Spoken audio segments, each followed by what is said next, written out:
নমস্কার বন্ধুরা, discover your higher সেলফের এই যাত্রায় আজ উপস্থাপিত হচ্ছে অডিও নাম্বার 13। তো বন্ধুরা, এখনও পর্যন্ত আমরা হায়ার সেলফ, ইউনিভার্সাল মাইন্ড এবং উচ্চ ইচ্ছাকে বুঝেছি, কিন্তু একটা প্রশ্ন বারবার আসে, আমি আমার হায়ার সেলফের আওয়াজকে কিভাবে চিনব? যদি মনে অনেক রকমের আওয়াজ আসে তাহলে কোনটা সঠিক? আজ আমরা এটা নিয়েই কথা বলবো, কিভাবে আমরা আমাদের হায়ার সেলফের বার্তাগুলোকে চিনতে পারি, তার উপর ভরসা করতে পারি এবং নিজের জীবনে সঠিক দিশা পেতে পারি। আমাদের মধ্যে কতজন নিজের ভেতরে ওঠা সেই হালকা আওয়াজটাকে শোনে?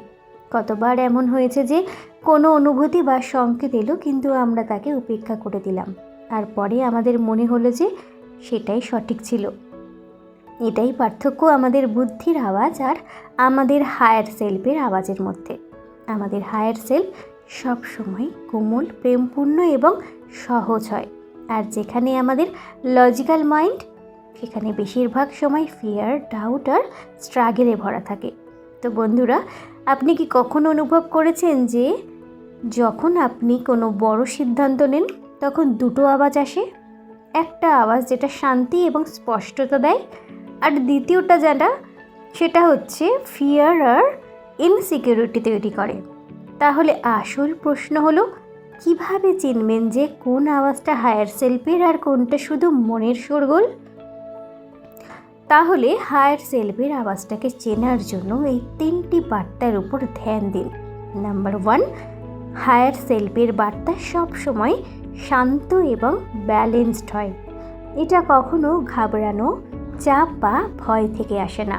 যদি কোনো চিন্তা আপনাকে ইনসিকিউরিটি বা স্ট্রেসের মধ্যে ফেলে দেয়, তাহলে বুঝবেন যে সেটা হায়ার সেলফ থেকে নয়। নাম্বার 2, হায়ার সেলফের আওয়াজ ধীরে ধীরে আসে, কিন্তু এটা গভীর হয়। যখন আপনি কোনো প্রশ্ন নিয়ে চিন্তা করছেন, তখন বুদ্ধি তৎক্ষণাৎ উত্তর দিতে শুরু করে, খুব জোরে, অনেক যুক্তি দিয়ে। কিন্তু হায়ার সেলফের উত্তর একটু পরে, শান্তি আর প্রেমের সাথে আসে। আর নাম্বার 3, হায়ার সেলফ কখনো ফিয়ার বা গিল্ট থেকে সিদ্ধান্ত নিতে বলে না। এটা সবসময় সহজতা, প্রেম এবং ভারসাম্যের দিকে নিয়ে যায়। যদি কোনো সিদ্ধান্ত আপনাকে বাধ্যবাধকতা, চাপ বা ভুল করার ভয় অনুভব করায়, তাহলে সেটা হায়ার সেলফের গাইডেন্সে নেই। এখন এই অনুভবটি করার জন্য চলুন প্র্যাকটিস করি। তো বন্ধুরা, প্রথমে আরাম করে বসুন, নিজের কোমল চোখ দুটি ধীরে ধীরে বন্ধ করুন। এবারে একটি গভীর শ্বাস নিন আর ধীরে ধীরে ছাড়ুন। এখন এমন কোনো একটা প্রশ্ন ভাবুন যার উত্তর আপনার চাই, যে কোনো প্রশ্ন যেটা আপনার জীবনের সাথে জড়িত। এখন খেয়াল করুন যে প্রথম উত্তরটা কেমন। এটা কি খুব দ্রুত, যুক্তিপূর্ণ আর ভয়ে ভরা, নাকি এটা ধীরে ধীরে এলো কিন্তু আপনাকে ভেতর থেকে হালকা এবং স্পষ্ট অনুভব করালো? যদি উত্তরটা সহজ আর প্রেমে ভরা হয়, তাহলে সেটাই আপনার হায়ার সেলফ।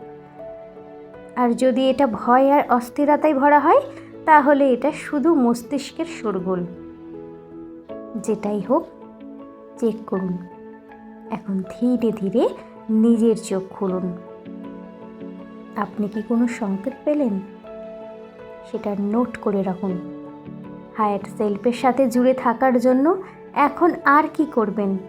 প্রতিটি বড় সিদ্ধান্তের আগে নিজেকে শান্ত করুন আর ভেতরে শুনুন।